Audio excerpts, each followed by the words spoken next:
Patron Castle Corey from Mickey, Aurora, and from me. Oh dear, ravishment from Aurora. All this love. Well, I think Aurora is helping me to celebrate William's arrival in New York. Well, I should actually say arrival in New Jersey, because he actually did not fly into New York. He flew into Newark Liberty Airport, where he was met by Emma Wade Smith, the British Consul General in New York. Then he was taken to the Billion Oyster Project to restore oyster reefs in New York. Very, very worthy, very earthshot. Just the sort of thing that the environment needs. And of course, he went to Governor's Island, which is a 172 hectare islet to the south of Manhattan Island. It's only about 800 yards from Manhattan Island, and it abuts Brooklyn because there's a gap of about 400 yards. I think it's called the Buttermilk Straits or some such thing. And where he inspected the very good work being done to use oyster shells to restore the reefs. Fabulous idea.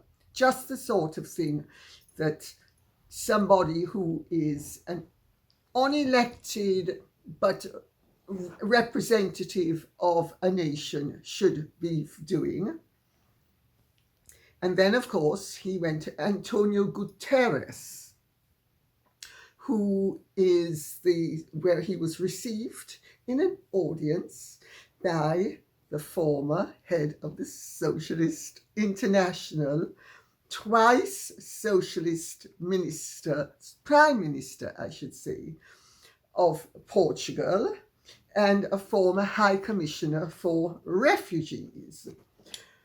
Although he left office somewhat ignominiously, Mr. Guterres actually has been in certain circles called the finest prime minister in Portugal for the last 30 years, not as a result of his politics, but his personal actions. So that's William yesterday. And now I will plunge in to the rather more contentious matters of Russel Brand and the gruesome twosome. So Agnes Javier says, hello, Lady C. On the topic of free speech, can you comment on the recent allegations about Russel Brand? He has been treading on dangerous waters for some time, exposing the hypocrisy of the mainstream media, the WEF, the CDC, Vanguard, BlackRock, different governments, etc. The timing of the expose couldn't come at a better time when he is hitting the nerves of powerful people. Can I comment? Yes, I can, but I'm going to be very measured in what I say. I know very little about Russel Brand. I know that he was somebody who I regarded as odious, and I know he's somebody who has turned a page, and I know he is now extremely influential as a commentator, and therefore he threatens an awful lot of people by shining lights in dark corners that they would prefer to not have lights shone. But I do not think that trial by media is ever appropriate. I also think this matter has been handled in the most really concerning way.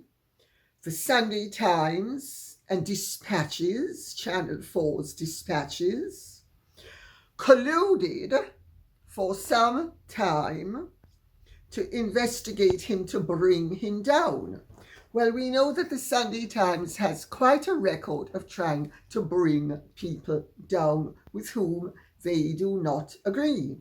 Now, Russel Brand, I gather, is reasonably left, but is quite moralistic in his approach.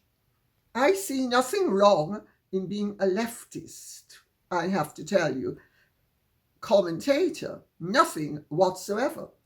They have as much a right to flourish as anybody on the right or in the centre.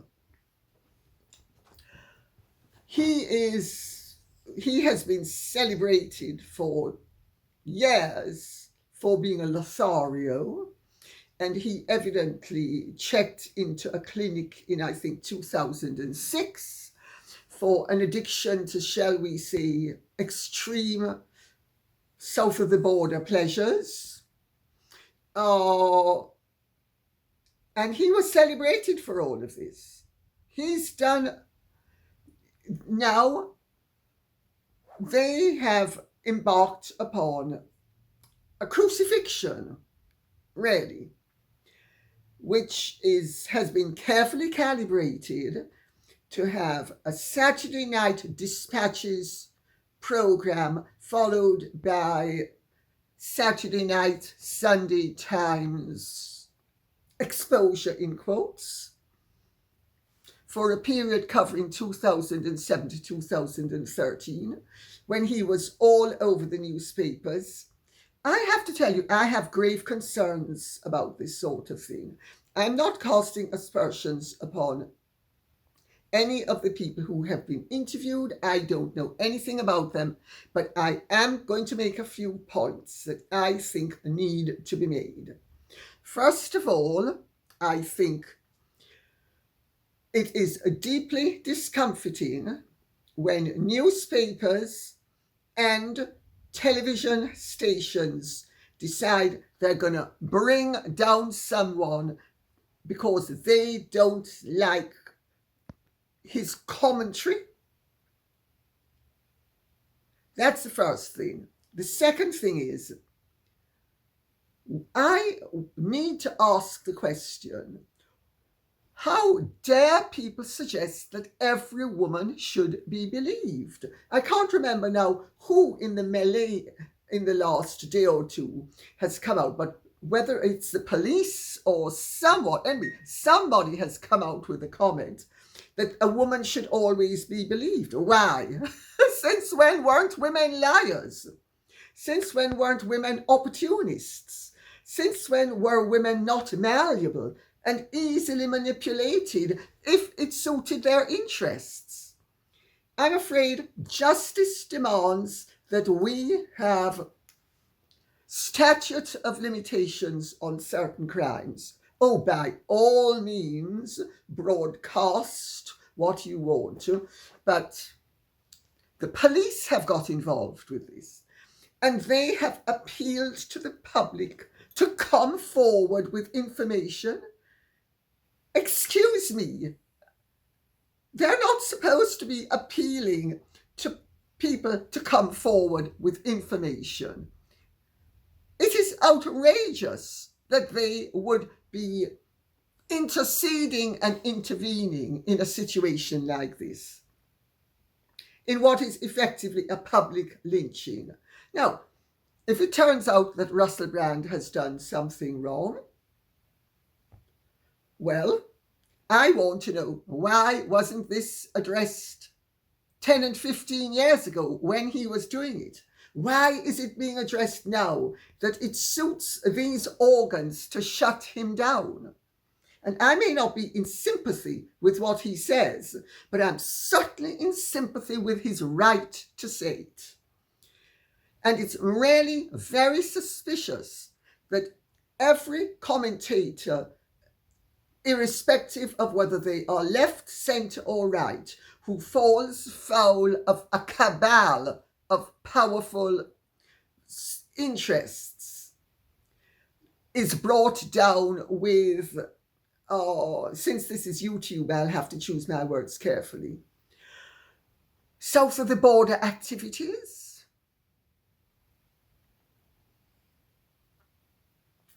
But to me, the most offensive of it all has been Caroline Noakes, the Conservative chairwoman of the Commons Women and Equalities Committee, who has waded in saying celebrity can act as a shield for abusive behaviour and blah, blah, blah, on.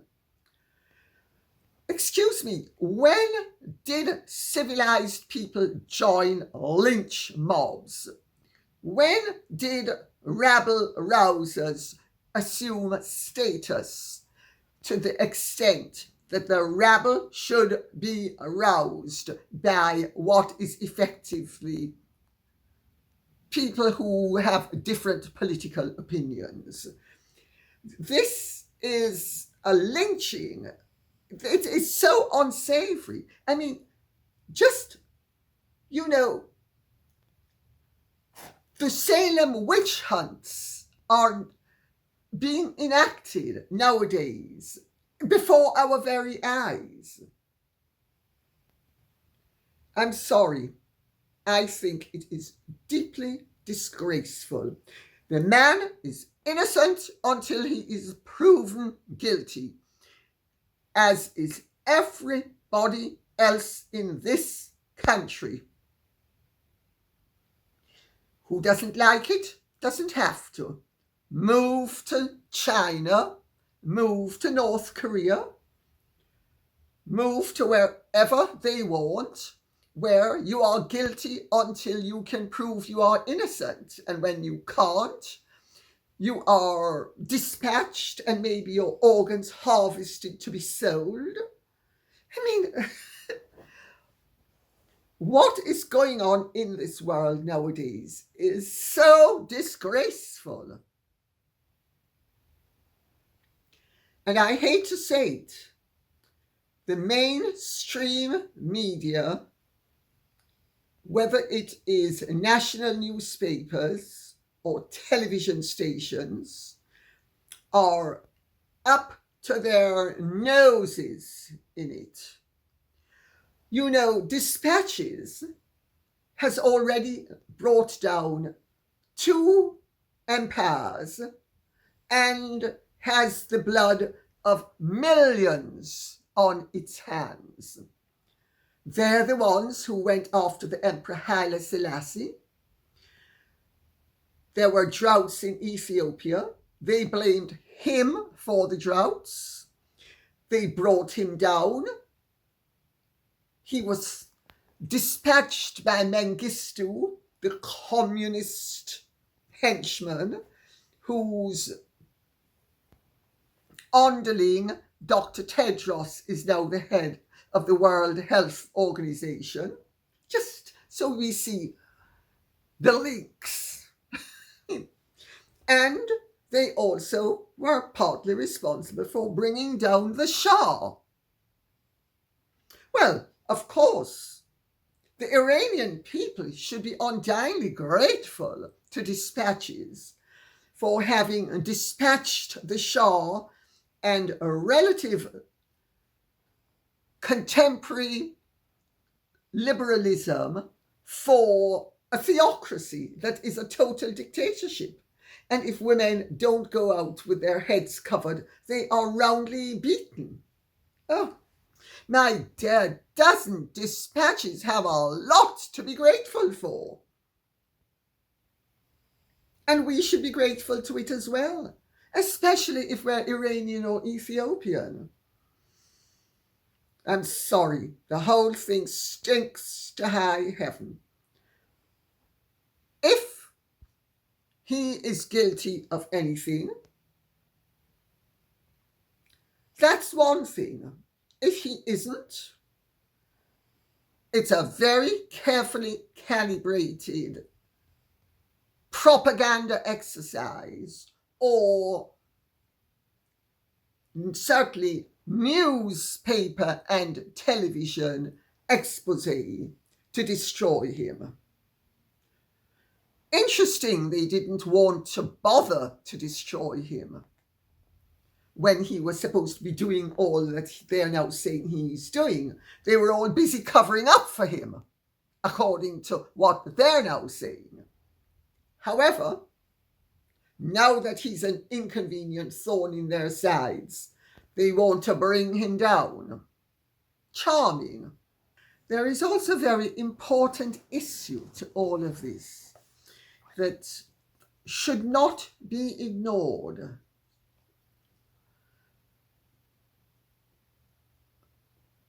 If the theory is being promulgated and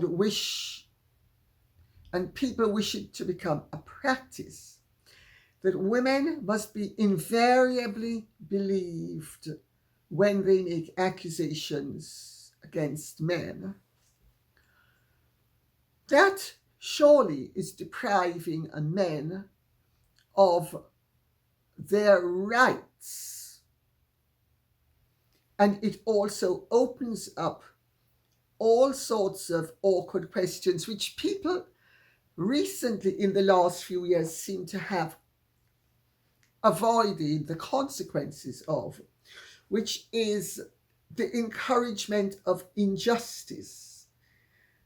Now, I have to tell you, I have personal knowledge of 3 separate events in the last few years that have involved women who lied about men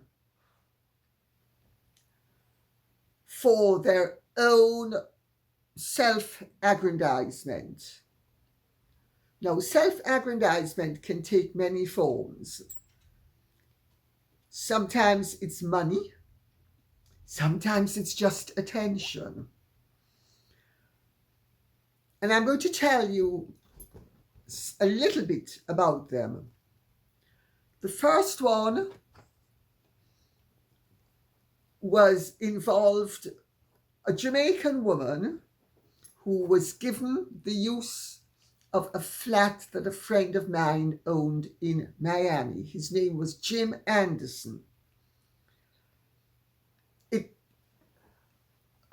He gave her the use of a flat, and she actually was Jamaican, and he phoned me up and he put her on the phone to me, and I got a barrage of prejudice from her because of the family that I was born into. And I didn't argue with her. I just told her I wished to speak to Jim, which I did. And I said, you know, Jim, you think this is all very funny, but this is not funny. I said, this woman is full of hatred and she's a nasty human being. And it does not behoove you to not take this seriously. Well, she then concocted a whole load of lies about him when he tried to get her out of the flat that he was allowing her to live in rent-free while she was doing maybe an hour's housework for him twice a week. And it resulted in this 81-year-old man being accused of something he had not and was incapable of doing. He was arrested. He was released. He came home and since this is YouTube, I'll be decorous. He took a gun to the roof of his mouth. And more than that, I do not need to say. It ended in tragedy. She hoped this was going to end in her enrichment. Well, she didn't get a penny, but it cost him his life. That's the first. The second one was, we had an event here a few years ago a rave that my son Dima had organised with friends of his, one of whom incidentally is a lawyer. And I woke up at about 6 o'clock in the morning to hear all sorts of, and when I looked out of my bedroom window, the place was crawling with policemen.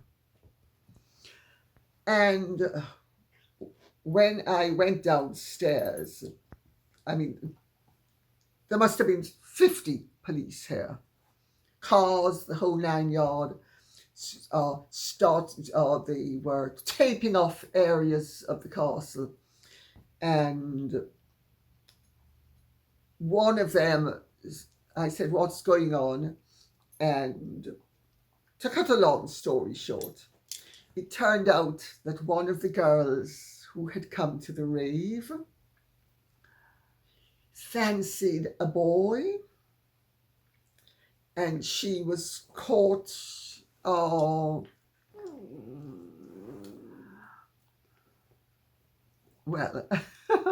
blowing in the wind on the side of the castle where there was no activity. And she was moved on with him back to the party. And don't ask me how or where they then went, but they went somewhere else where they duly achieved the satisfaction they desired. She went home. Her boyfriend questioned, and she cried the 4-letter word beginning with R. And when the police told us all of this, and my children knew what was going on, and also her story didn't make sense. There was absolutely no way that what she said had happened could have happened. And I pointed this out to the police. And what did they do? They commended her in the press for her bravery, notwithstanding the fact that then they had to climb down when they discovered that she wasn't a brave, she was a brazen liar who had falsely accused someone she had done something with willingly. And the third is along the same lines, except it didn't take place here, but I heard about it. And again, false accusation. I believe this time it wasn't just a cover-up. It was a cover-up of bad behavior. I think it was trying to set somebody up for milking the situation financially, and doubtless getting attention, because then these people can dine out for years on what victims they were. I say all of this not casting aspersions on anybody involved in any other matter, and I think one should always keep an open mind and be respectful. However, I think we need to take a very measured approach. And no, you cannot jump to conclusions, and doing so when there are payoffs involved is never a good thing. Christopher Arkell says, point of observation, the press is right in a way that the Invictus Games represents a triumph and victory for the Markles. Sorry. It represents their victory over the participants. The Markles have defeated the injured participants in the public presses. The wounded soldiers have been defeated publicly and comprehensively. Well done, the Markles, eh? Very good point, Christopher Arkell. Very, very good point. The Markles, as you call them, have been elevated by the mainstream media because, of course, they need to keep this whole rhetoric and this whole narrative and this whole drama and this whole sensation going. And having run out of things to lambast Harry and Meghan with, they have now decided they're going to be nice about them in the hope that very soon Harry and Meghan will put themselves in the position where they can hurl brickbats at them again. And in the meantime, who suffers? The veterans. The veterans who were used as fodder by the mainstream press and Harry and Meghan for their exposure, for their platform, for their, look how wonderful I am, and am I not fashionable? This is my 10th outfit for the minute. Yeah, you too can look as fabulous as I do. All you need to do is spend $279,000. Amy Hudson says, I wonder, Lady C, are the press actually trying to gaslight their readers? Oh, without a doubt, Amy Hudson. Without a doubt. But the press have always been inclined to try to, if not exactly gaslight their readers, to shape their opinions by dictating the narrative. That's what press barons have done throughout the ages. That's what Beaverbrook did. That's what Northcliffe did. That's what Rothermere did. That's what most of them do.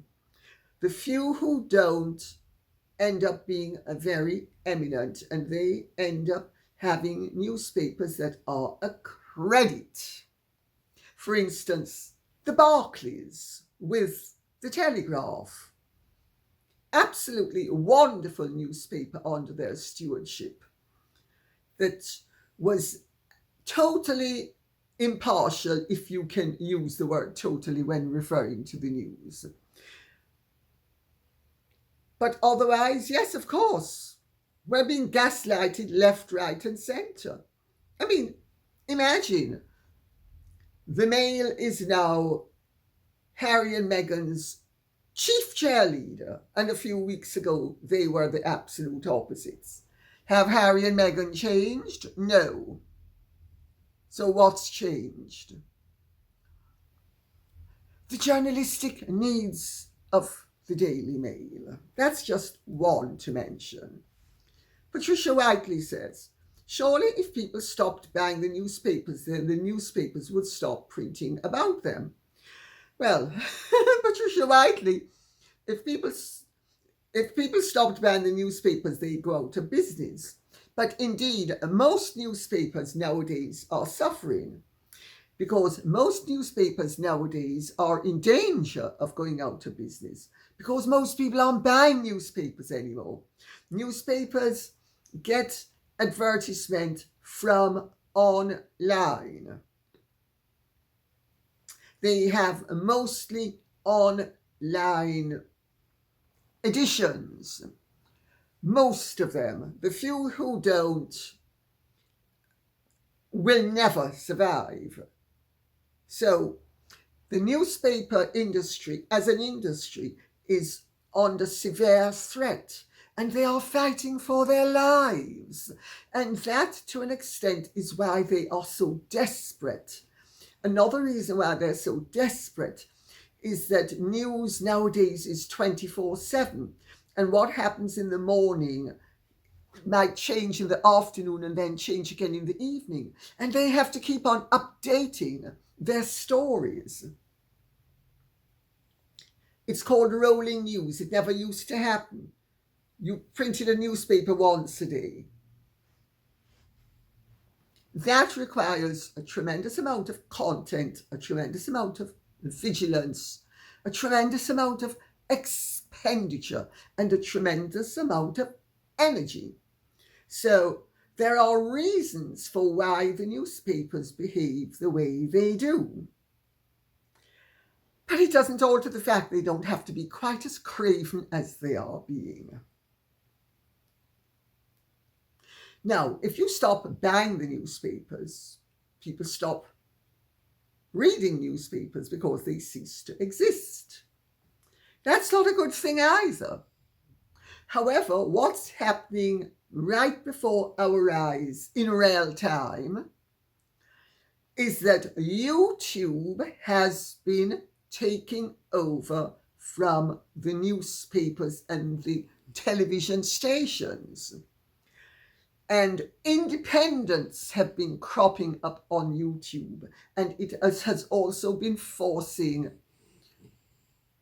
the newspapers and the television stations to upload stuff that they would otherwise not have uploaded.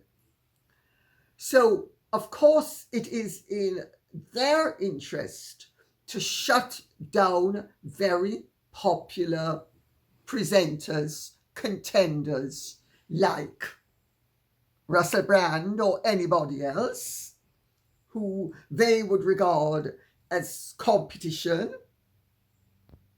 Do you begin to see what's really going on? Dog eat dog. Wendy Petition says, "Dear Lady C, thank you for your broadcasts. Thank you for listening to them. One of your latest episode, one of the first things, sorry, I read the wrong line. One of the first things I do in the morning is turn on my computer and look at your latest episode." Thank you, that's very kind. "Did you notice that in the closing speeches of the Invictus games, the audience participation was deafening by its silence?" Very well observed, Wendy Petition. I'll let you do the talking. "Harry kept pausing in his speech for applause, and there wasn't any." Oh, so awkward, wasn't it? It was brilliant. It certainly was. The Invictus games are wonderful and give the disabled vets a platform to show their resilience to both themselves and the audience. But this year, it was the Harry and Meghan comedy show and the Meghan Markle fashion show, with virtually no coverage of the actual games and competitors. It was shameful. The picture of Meghan Markle walking with the vets in the parade, having elbowed her way into the front, when she has never served her country or anybody else's, but unless, of course, her interests are a country. While Harry stood on the sidelines drooling, is just despicable. Even worse was her wardrobe. She looked like she was about to go to the beach. Well, if you've got it, you gotta flaunt it. And you must admit, I have fabulous scams. Look at those legs. They're so long and lean. They make Jack's Sprat look like a fatso.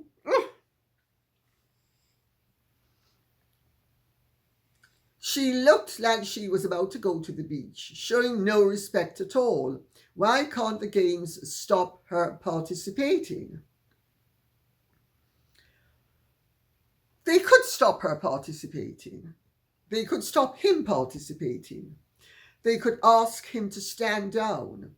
They're not going to do it, I don't think, and I'm going to tell you why I don't think they're going to do it.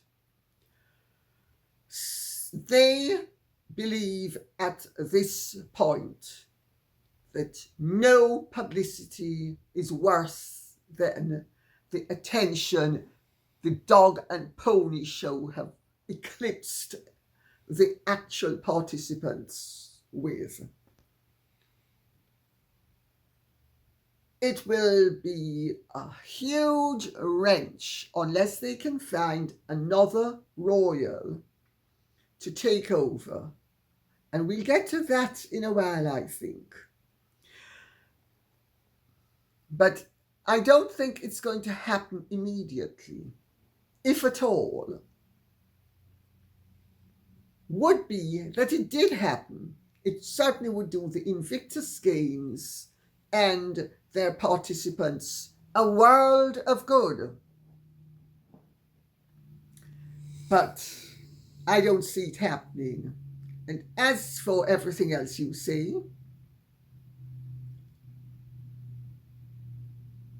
I mean, you couldn't make any of this up. The woman doesn't seem to understand it's not about her, it's about them. Her conduct is reprehensible and despicable. There is nothing about Meghan Markle, once you get to know what she's up to enough, that doesn't turn the stomach.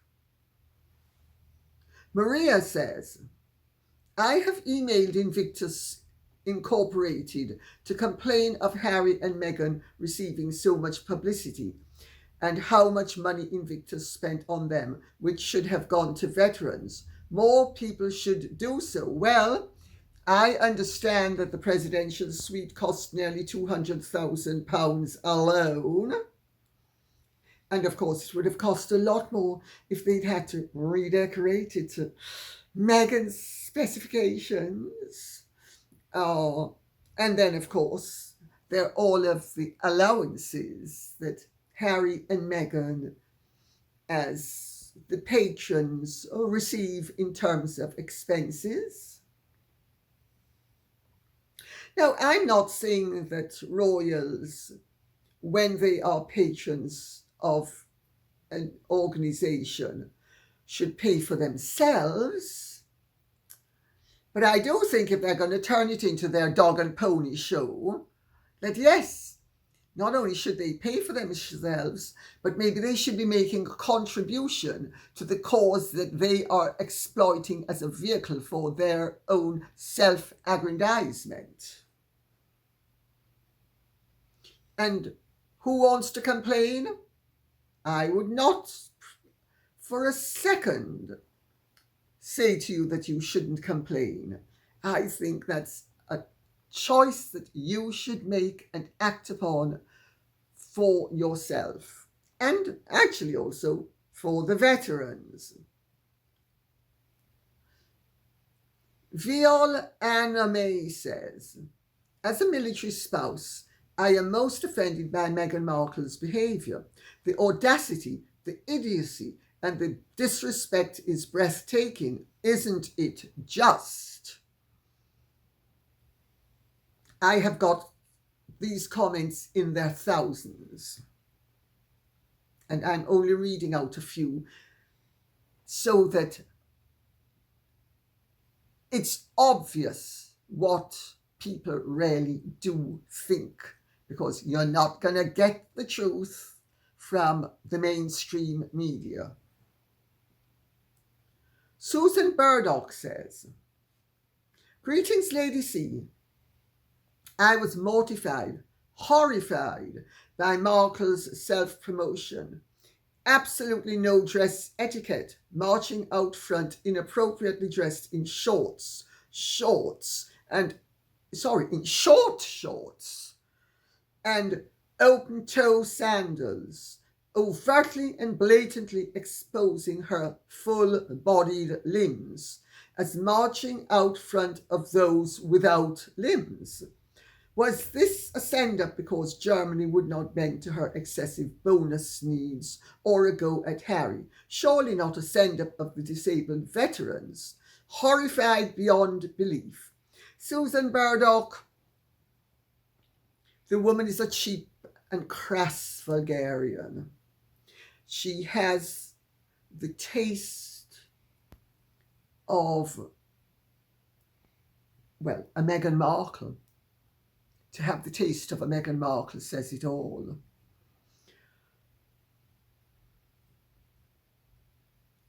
It's all about her. It's all about preparing for the launch of the Ligger. I'm going to launch the Ligger because I'm going to show you what classy is all about. and I'm going to launch the liquor, and I'm going to show you what lifestyle is all about, because I'm a woman with taste and discernment. I'm a real discerning woman. Sorry, lady. I'm a lady. Capital L, small l. I'm a duchess. I'm a dunderhead is what she means. The disrespect, the vulgarity, the insensitivity, as Nicky Haslam would say, common, common, common. Oriel G says, why then, if it was choreographed, was it so demeaning, insulting, and embarrassing? What she wore was dreadful on every level. Walking ahead of those brave veterans, as if she was the leader of this free world, was even more dreadful. What a gross insult that was to those veterans. Who on earth could think that this was a good look? Well, things are choreographed up to a point, but they're not choreographed to the point that you have a maverick like Meghan just stepping in and doing what she wants.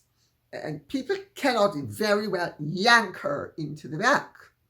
You know, you only needed to see Meghan on her first royal engagement with the Queen to see that this is a woman who thinks walls are doors and everybody is there to be elbowed out of her way, including the late Queen Elizabeth II. If she could do that to Queen Elizabeth II on her first royal engagement, why would you think she would hesitate to just do as she pleases with those veterans? I mean, let's face facts, she's most likely jubilant that she can run faster than them, even on her chicken feet. Renona Bora says, I heard that Harry has Stockholm Syndrome. There are many people who think he does. There are many people who think he does. And she showed up smelling. This is really distasteful, but I have to tell you, I have got so many comments on it from people who actually were there that I have to read it out. Smelling bad, stinky, like booze and cigarettes and cheap perfume. Those poor veterans, they are not happy that she showed up. You looked very beautiful today, Lady C. Thank you. We all have treasure in our hearts. Thank you. Please give kisses to Mickey and Aurora. Please take care. God bless you and your family. Well, Renona Bora, you are but one of many people who has commented on the facts, but I have heard this before about Meghan. She has a fragrance that only appeals to some and that others find repellent. What more can I say than that? Many people have made the comment, and I'll tell you, it's not only B-O, it's P-O as well. So, and I'm not referring to post box either.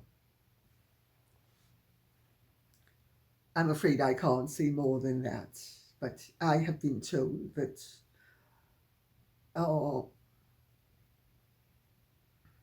Meghan's scents, S-C-E-N-T-S, can be quite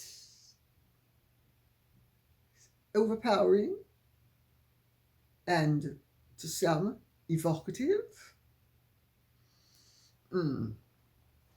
I don't know. Aurora, honey, can you please go and get mummy some Coke, and maybe while you're at it, some Elizabeth's hard-on cream so that Marty can slather her skin in something nice and fragrant. And that while you're at it also, Aurora, do you think we can have some Chanel number 5? Hmm. I mean, to think we're having this conversation is to me absolutely astonishing. Really, actually, almost distasteful where I'm concerned. Paulina Ekrosova says, Dearest Lady C, I hope you're having a wonderful day. Thank you. Now we are post Invictus games.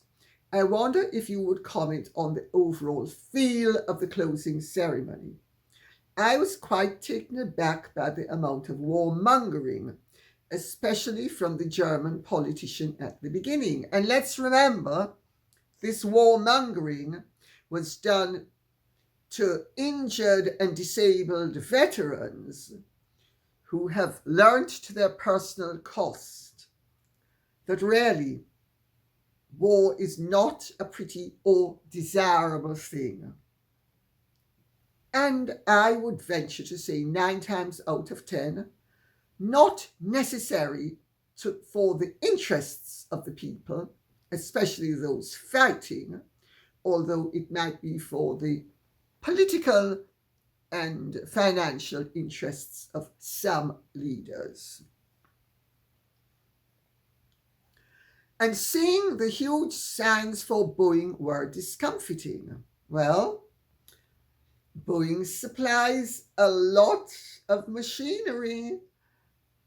Let's face facts. When you're speaking about veterans, you're speaking about war. Say what you will about Putin, Germany, the US, and the UK are actively prolonging the war. The war could be over in days if they were willing to negotiate terms with Russia. I actually thought that Zelensky had come to terms with Russia last year, that Boris Johnson decided he was going to poke his nose into things and encouraged Zelensky to not settle. Well, of course, look at the price that has to be paid by the poor Ukrainian people as a result of all of this perpetuation of conflict. Boris Johnson has an awful lot to account for one of these days. The facts are that the Ukrainian situation is complex and there's no point trying to turn back to the exact borders in 2022. So we are left to deal with the facts. Does the rest really truly want the war to end? I would answer no, based on their actions. Certain people are getting filthy rich from this conflict, absolutely.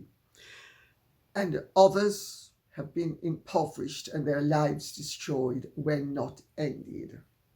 And they have no incentive to stop it. It's not their sons being killed after all. And no talks of the infrastructure damage done in Ukraine. Why continue that too? Because it doesn't affect the politicians who don't live there. Well, I don't want to get into too deep a conversation about the conflict in Ukraine. I personally would like to see it ended sooner rather than later. And I would like to see Ukraine's neutrality and independence guaranteed by all consenting parties. That's what I would like to see. I have Ukrainian friends, all of whom pretty much want the same thing. That's right. The only people who want the war or any war to continue are those who are profiting from it. Nobody else wants a war to continue. But to not get into the Ukrainian part of it, let me say that the aggressive wrapping up ceremony with the warmongering overtones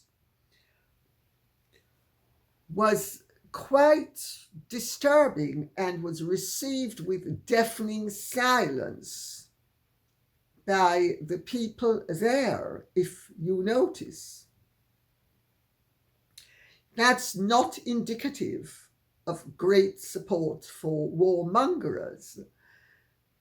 And I would like to see peace reign supreme, as I'm sure all people with a heart and a conscience would like to see. And the sooner the better, with everybody's security guaranteed. Of course, whether that's going to be possible or not is something else again, because too many people are making too much money at this point and profiting, not only in financial terms, but in political terms as well. I think it's Bismarck who said, when you have a domestic crisis, if you fabricate a foreign adventure, it distracts people. Julianne Jules says, the Invictus Games was an initiative of the Royal Foundation of the then Duke and Duchess of Sussex and Harry, in partnership with the Ministry of Defence. And the guy heading it was a man named Sir Keith Mills. I'm posting this because I'm so sick and tired of everyone giving the ginger brat credit for the Invictus Games. He's taken all the credit and never once owned up to the truth that both William and Catherine were equally involved in initiating them. Harry has allowed people to believe it's always been just him. He and Methane have hijacked the games and been making it all about them. It is a disgraceful show of how greedy they are to take away attention from the real heroes, the vets, and use it as a platform to promote themselves. And of course, she is merging all her wardrobe changes. It's truly sickening. Thank you very much for your contribution. You're absolutely right, of course. Harry was one of the many people who were instrumental in setting up the Invictus Games. He's given credit for it. He takes credit for it. I think the Invictus Games would profit very greatly from having some other member of the royal family or some connection of the royal family with an army link taking over the Invictus Games. I think a very nice stopgap patron would be the Princess Royal and her husband, Vice Admiral Sir Tim Lawrence. That's my personal take. Gigi says, my condolences on Little Treasure. Thank you. So many of us know your heartbreak, Lady C. Thank you. As for having the Invictus Games with Harry and Meghan being better than no Invictus Games at all overlooks an important fact. The games can still go on without them and another rare royal to be patron. How about Prince William or Princess Catherine, since both of them were integral to its startup, as well as William donated, I believe, a huge sum of money, maybe $1 million, and if not them, Zara or Mag Tyndall. Mag is more tied to the royals and has an excellent athletic background, and I bet none of these people would demand presidential suites and private jets. And Gigi is Canadian because I see 3 Canadian flags. I don't think, though, we're going to ask Justin Trudeau to be patron. Sorry. I think Princess Anne and Tim Lawrence would be a very good stopgap. And last but not least is Rachel Tyndall, who says, "Hi, Lady C. I have a very serious but sensitive question to ask, and I thought who better to ask than you. I do not wish to offend anyone. The Duchess of Hypocrisy was browner than ever in Germany. My question is, would this be classed as blackfacing when done by her? Also, isn't that racist? Would it be offensive to others? My condolences on the loss of treasure. I do love your videos. Thank you. Thank you for that." Oh, well, I have got so many comments from people of colour who say that their scalps are not, and some of them are Meghan's complexion, that their scalps are not anywhere near as light as Meghan's scalp. And some who are darker saying, your scalp is darker. It sort of coordinates somewhat with your skin colour. And then I have Samantha Markle, who has told me that Meghan is actually more fair-skinned than she is. And she's 100% Caucasian, while Meghan is 190% Nigerian.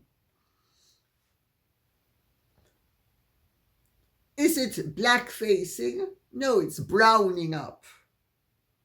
But you know, white girls get fake tan, and fair-skinned girls with African ancestry like Meghan brown up. It's the difference is when those white girls with fake tans, they're trying to look better. They're not racially appropriating and fabricating, while Meghan is racially appropriating and fabricating. It is distasteful, racist behavior in that it is playing the race card for her worldly advantage. But you know, we have to have a degree of sympathy for Meghan, because by her own account, she didn't like being mixed race. She hated being called black. Listen to what she said on Netflix. Listen to the rage in her voice when she said that she was called black by the British press, and all the comments she's made over the years about the difficulties and the trouble and really the, you have to say, unwillingness to be comfortable or embrace her mixed race identity. And now, for money, she's playing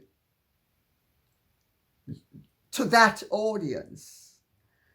And it's not even to all black people. It's only to the schlubs who support her and the Kardashians. The ignorant, uneducated, but with money to spend and loyal. Because let's remember, a lot of these people are open-hearted. They're loyal. They are buying a dream. They're being conned into thinking that people who pander to them really care about them, when in fact all they care about is their money. I mean, I don't for a second think that Kris Jenner or any of the Kardashians would give a hoot about any of the many black people to whom they cater as a buying public, nor do I think Meghan does. But it's cynical opportunism. I personally think you really have to be very cold-hearted and very financially driven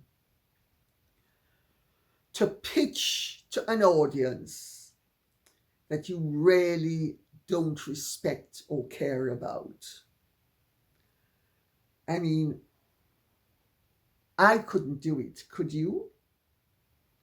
I mean, I wouldn't want to be relating to people that I despised or looked down upon or regarded as milking cows for me to get as much milk as I could out of them. I mean, so exploitative, so unsavory, so, well, I don't think it's particularly spiritually elevating. I'd sooner be poor and have my self-respect. And I think many people would agree with me. Better to be poor and have self-respect. And even better to be one of the patsies that fall for the vulgar lines of the Kardashians and the Meghan Markles than to be a Kardashian or a Meghan Markle. Because they are the supreme vulgarians. And in my opinion, they represent everything I deplore in a human being. And on that note, I will say thank you very much for listening. I hope this has been of some interest to you. Please remember to keep the questions and comments coming in so I will know what you want us to speak about. And mercifully, we think we will, I suspect, be able to take a bit of a break from Harry and Meghan. Fingers crossed. Fingers crossed. Legs crossed. Everything else crossed. God bless. And if you have really enjoyed this, please like, share, subscribe, press the notification bell, and Godspeed.